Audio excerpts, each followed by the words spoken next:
Under the blazing sun, a soft cry broke the silence of the savannah, drawing attention to its source. An elderly woman carefully followed the sound through the tall grass, each step making her heart pound. As the grass parted, a small, trembling creature appeared, its fur as white as clouds and its eyes filled with fear. For a moment, everything was still as the old woman knelt down and slowly extended a hand.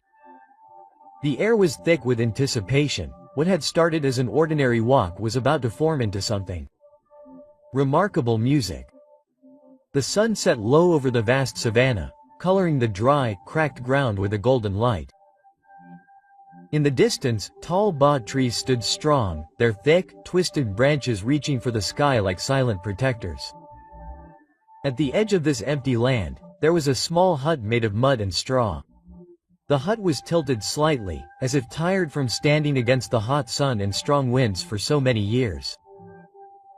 This little house belonged to a widow who had lived there alone for a long time. Dona Zefa stepped out of her hut, her back slightly bent from age and hard work.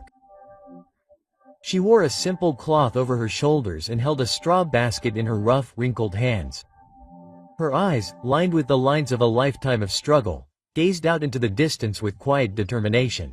The nearby village of Baoba was bustling and noisy, a far cry from Dona Zefe's quiet life. She did not visit the village often after losing her family during a terrible drought years ago, and she chose to live alone. Barefoot, Dona Zefa walked slowly across the uneven ground, stopping every now and then to pick up dried twigs and branches to put in her basket. The only sounds were the distant cries of birds and the soft rustling of grass in the breeze, reminding her that some life still thrived in the vastness, even if her life was lonely and hard.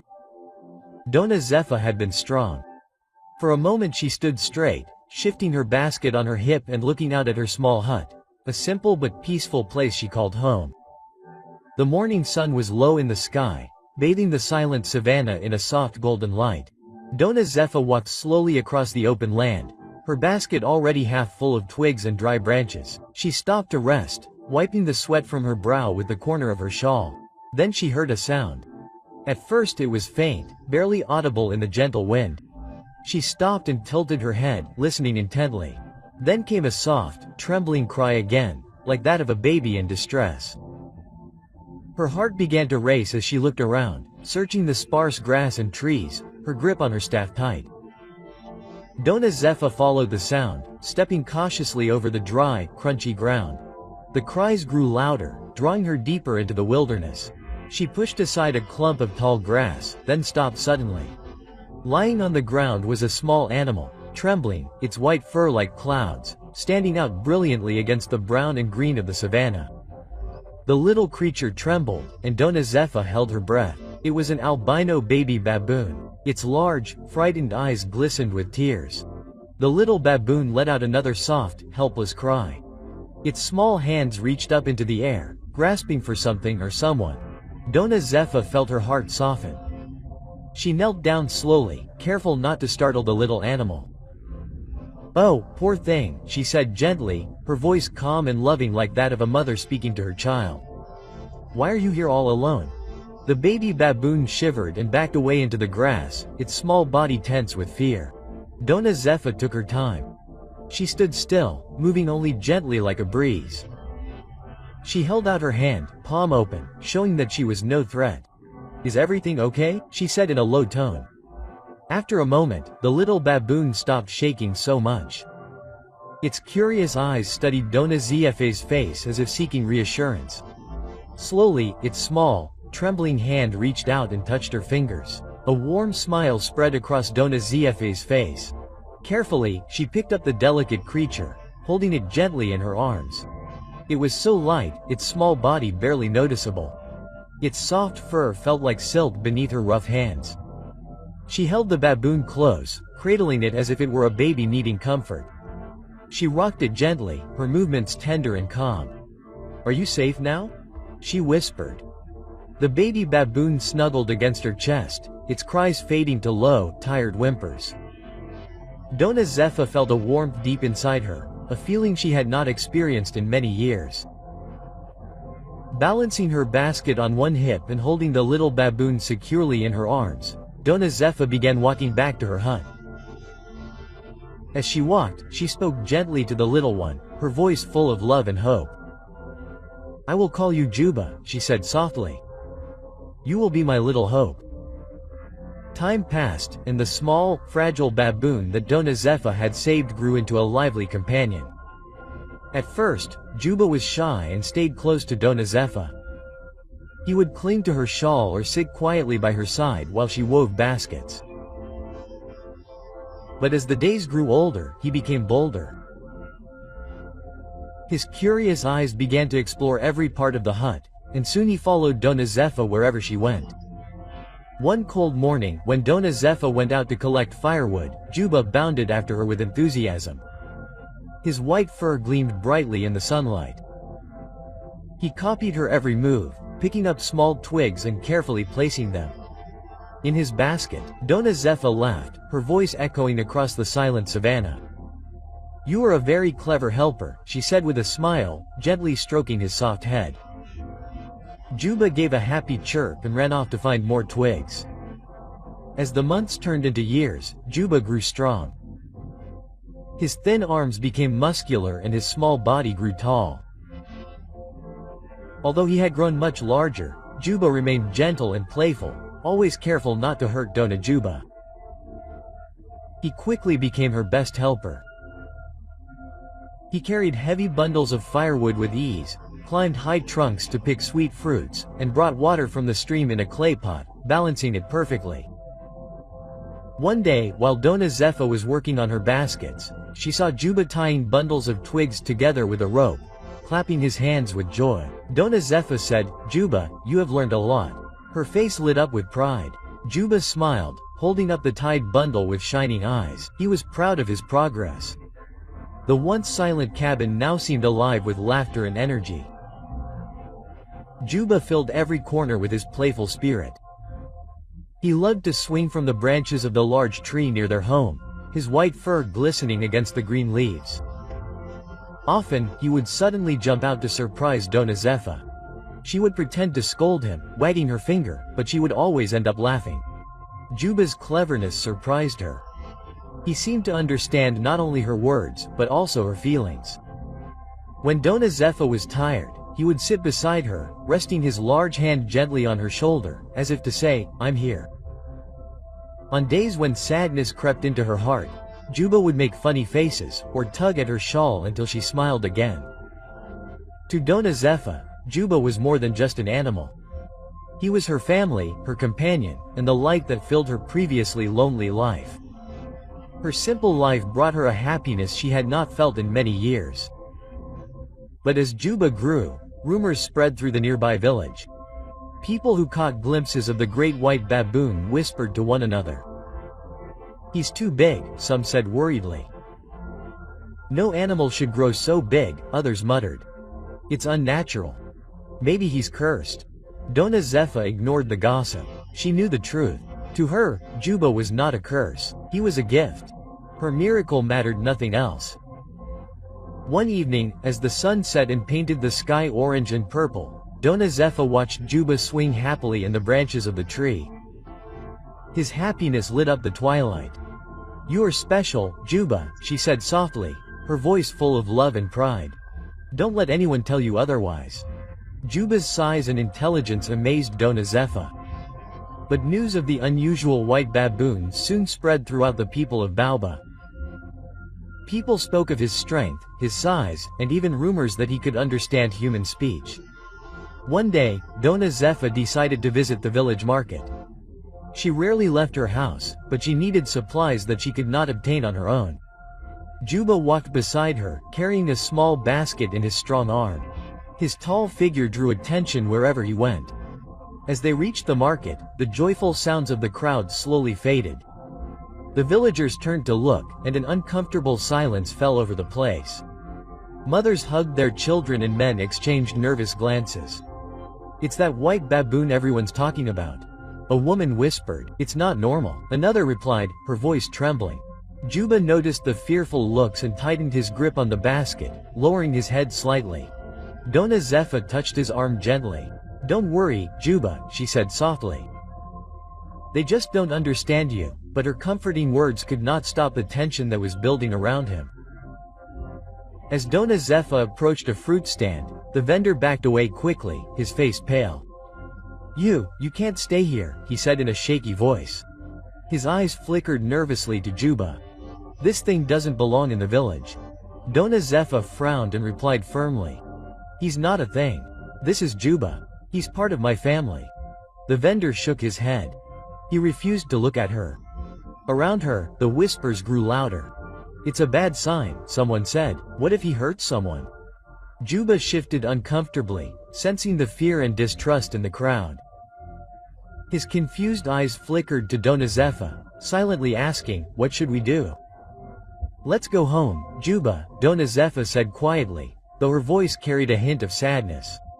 Holding her head high, she turned and walked away. Juba followed close behind, trying to make himself seem smaller. As they left the market, the villagers' murmurs continued. Their whispers soon turned into wild rumors. Some said they had seen Juba lifting heavy logs as if they weighed nothing. Others claimed they had heard him make sounds like a human speaking. By the end of the week, fear and suspicion had distorted the truth. Some villagers began to call Juba an evil spirit or a demon in disguise. "He is too intelligent for an animal," said one elder. "No creature like that should exist." As the dry season arrived, the savannah baked under the relentless sun. Dona Zepha, who had always been strong despite her age, began to grow weaker. At first it was hard to notice. She moved more slowly and needed more rest. But soon even small tasks, like weaving baskets or collecting firewood, became too much for her. One morning, as Juba was carrying a bundle of sticks back to her hut, Dona Zepha tripped and dropped her basket. She leaned against the tree, her breathing shallow and heavy. Juba rushed to her side, gently touching her shoulder. "I'm just tired, Juba," she said softly, trying to smile through her pain. "I'll be okay." But Juba could see the truth. Her hands, once steady and strong, now trembled. Her steps were slow and unsteady. For the next few days, Dona Zepha stayed inside the hut, too weak to go out. Juba took over her daily chores. He collected firewood, fetched water from the stream, and even tried to cook, though his large hands struggled with the small tasks. Every night, he sat at Dona Zepha's bedside, his worried eyes watching over her. One night, under a sky full of stars, Dona Zepha reached out and took Juba's hand. Her touch was gentle, and her skin was cool. "You've been so good to me, Juba," she said softly. "I'm so proud of you." Juba tilted his head, his bright eyes searching hers, as if asking her to explain. He made a soft sound, begging for answers. "I'm just getting old, my boy," she said with a soft laugh. "My time is almost up." Juba shook his head, refusing to accept her words. He moved closer, pressing his forehead against her hand. He couldn't imagine life without her. The only person who had ever cared for him, who had shown him love when no one else would. The next morning, Dona Zepha's condition worsened. Her breathing was shallow and her voice was barely a whisper. Juba stood beside her, holding her small hand in his large one, as if her presence could give her strength. By noon, Juba realized he couldn't help her alone. He needed someone who could. Drawing himself to his full height, he looked at her with concern before leaving. Dona Zepha gave him a weak smile, her eyes full of love. "Be careful, my boy," she whispered. Her voice was weak, like the wind carrying her away. Without hesitation, Juba ran toward the village, desperate to save the only family he had ever known. But when he left, Dona Zepha lay back on the bed. Her eyes were heavy with exhaustion. The small hut fell silent with only the soft sound of the wind rushing through the open window. Juba ran toward the village, his strong legs moving quickly. His white fur shone brightly in the sun, making it easy to see as he ran across the golden grass. As he neared the village, the usual sounds of life stopped. A woman carrying a cart froze. Her eyes widened with fear. Children playing with sticks dropped their toys and ran for their homes. "It's a white creature," someone shouted. Juba slowed down and held up his hands, trying to show that he was not dangerous. He made soft, pleading noises, hoping the villagers would understand. But all they saw was his large size and unusual color, and fear filled their hearts. "He's here to attack us," a man shouted, picking up a twig. More villagers came out of their homes to see what was happening. Some grabbed twigs, stones, and tools to defend themselves. Juba backed away with his hands still raised, but the crowd closed in, their fear turning to anger. Quote, "Get the nets," someone shouted. Before Juba could react, a thick rope net was thrown over him. He struggled to free himself, but more nets came wrapping around his arms and legs. He let out a loud scream, his voice echoing through the village. Quote, "Don't let him escape." Another man shouted as they tightened the ropes and forced him to the ground. Juba's golden eyes searched the crowd desperately, searching for anyone who could help. For a brief moment, the villagers paused. His scream sounded full of pain and sadness, but their fear was too strong. They tied him tightly and dragged him to an old wooden shed on the edge of the village. Juba stopped struggling. He lay still, breathing heavily, his eyes filled with sadness. They locked him inside the shed and hurried away, their whispers fading into the distance. In the dim light of the shed, Juba sat on the ground, his strong body slumped in defeat. He thought of Dona Zepha, her gentle smile and her soft voice. He had come to save her, but now he was trapped, unable to help. A single tear rolled down his face as he closed his eyes, feeling the weight of his failure. Outside, the sun was setting, bathing the village in shades of orange and red. The shed he stood silently, holding Juba's sadness. Far away, in the small hut on the savannah, Dona Zepha waited and waited until she could wait no longer. Inside the dark wooden shed, Juba stood motionless, his large body leaning against the rough wall. His golden eyes, once full of curiosity, were now dull with sadness. The ropes around him felt heavy, like the weight of his failure. Outside, the villagers gathered in small groups, talking in low, fearful voices. Some paced nervously back and forth, holding twigs and tools, ready in case Juba tried to escape. Others whispered about the white demon and what they should do with it. "Why did it come here?" asked a man, gripping a spear tightly. "Maybe it wanted to attack us," answered the other, his voice trembling. "No animal should look or act like that. It's unnatural." But not everyone agreed. An older woman leaned on a staff and frowned thoughtfully. "It didn't look dangerous," she said softly. "He looked scared." His words were drowned out by louder voices of fear. "We can't risk it," a younger man said firmly. "It's too dangerous to keep him here." Inside the shed, Juba shifted slightly, testing the ropes around him. They were tight, and every time he moved, they only dug deeper into his fur. He let out a low, sad cry, thinking of Dona Zepha. He had left her to find help, but now he was trapped, unable to return. She was alone, and he had abandoned her. A curious but cautious boy walked silently toward the shed. He peered through the gaps in the wooden wall, his wide eyes meeting Juba's. For a moment, they stared at each other. The boy's fear began to ease as he saw the sadness in Juba's eyes. "He's crying," the boy whispered softly. "What are you doing?" "Stay back," an adult scolded, quickly pulling the boy away. The villagers continued arguing, their voices growing louder. Some wanted to get rid of Juba while others hesitated. Finally, the village elder, Master Baraka, stepped forward. His deep, steady voice silenced the crowd. "We cannot act in fear," he said firmly. "We need to understand why he came here." The villagers fell silent, though their restless glances toward the shed showed that they were still afraid.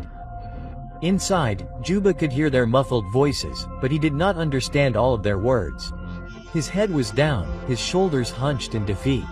He was not afraid of them. He was afraid for Dona Zepha. She needed him, and he had no way to help her.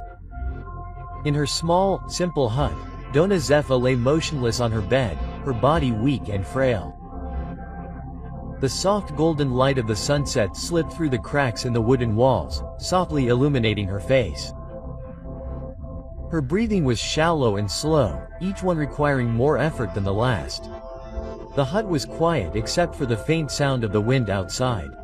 Without Juba, the space felt emptier and colder than ever. Dona Zepha's trembling hand reached for the door as if expecting him to enter at any moment. "Juba," she whispered softly, her voice barely above a whisper. Her tired eyes opened briefly, scanning the room for her beloved companion, but he was not there. A wave of sadness filled her heart. Although she understood why he had left, she knew that Juba had gone out to find help and she was proud of his bravery. But deep down she also knew the truth. His time was running out. His body had grown too weak and his strength was rapidly waning. As she lay there, memories of Juba filled her mind like a soft dream. She remembered the day she had found him, a small, frightened creature alone in the wilderness. She thought of his playful ways, his kindness, and how he had brought light into her once lonely life. He had given her something she thought she had lost forever. Love and joy. A soft smile played across her lips. "You gave me so much, Juba," she murmured. "You were my help, my family." Her hand fell to her side, too weak to hold it up. Her breathing slowed even more, each breath lighter and softer than the last. With a final soft sigh, Dona Zepha closed her eyes. Her face looked peaceful, as if she had drifted off into a deep, restful sleep. The cabin was silent, except for the soft whispers of the wind, carrying her spirit to the heavens. Far away, locked in the shed, Juba let out a sad cry. It was as if he could feel the loss deep in his heart. The world around him seemed heavier, colder, and quieter, as if a part of him had gone silent forever. As the morning sun rose over the village, Juba sat silently inside the dark shed. His head was down, his body tired, but his heart was restless. A deep sense of worry filled him, as if something terrible had happened. Outside, Master Baraka, the village elder, stood before the villagers. His calm voice broke the silence. "We cannot let fear guide us. If this creature meant harm, it would have done so already. I believe it has come for help." The villagers whispered among themselves, guilt mingling with fear. Master Baraka's words made them question their actions. Finally, one man nodded. "Perhaps we made a mistake. Let's free him." A small group of villagers approached the shed. Tools in hand, they carefully opened the door. Sunlight streamed in, illuminating Juba's white fur. He blinked, adjusting to the brightness, and looked at them with wary eyes. A villager stepped forward and cut the ropes. "You may go," he said softly, stepping back nervously. Juba hesitated for only a second before rising to his feet. Without a sound, he ran out of the shed, his powerful legs carrying him toward the savannah. The villagers watched, transfixed, as his large figure disappeared into the distance. "He's coming back for her," someone muttered. Juba ran as fast as he could, his heart pounding. Dry grass brushed his legs, but he didn't slow down. His mind was full of thoughts of Dona Zepha, her warm smile, her soft voice. She needed him, and he had to get to her. When Juba reached the hut, the door was ajar. He slowed his pace, carefully pushing the door open wider. What he saw inside made him stop. Dona Zepha lay still on her bed. Her frail hands rested on her chest, and her face looked peaceful, as if she were simply sleeping. But Juba knew she wasn't sleeping. He approached, his large frame suddenly seeming small in the silent room. Kneeling beside her, he gently placed his hand over hers. Her hand was cold. A soft, waxing sound escaped him, and her golden eyes filled with tears. Juba stood there for a long time, his head bowed, as if waiting for her to wake up, but she did not move. Hours later, the villagers arrived, led by Master Baraka. They entered the hut quietly, their footsteps soft. When they saw Juba kneeling beside Dona Zepha, his fear turned to sadness. The elder placed a comforting hand on Juba's shoulder. "She is gone, my friend," he said softly. Juba did not respond. His grief was silent but overwhelming, a deep sadness that filled the room. The villagers stood nearby, their hearts heavy with grief. They realized that they had misjudged him and that their actions had kept him from the person he loved most. As the sun set, painting the sky orange and purple, Juba gently carried Dona Zepha's body to a spot under a large oba tree near the hut. The villagers followed in silence, offering their silent support. Together, they buried her in the shade of the tree she loved so much. When the last of the dirt had covered the grave, Juba sat beside it, his large hands resting on the ground.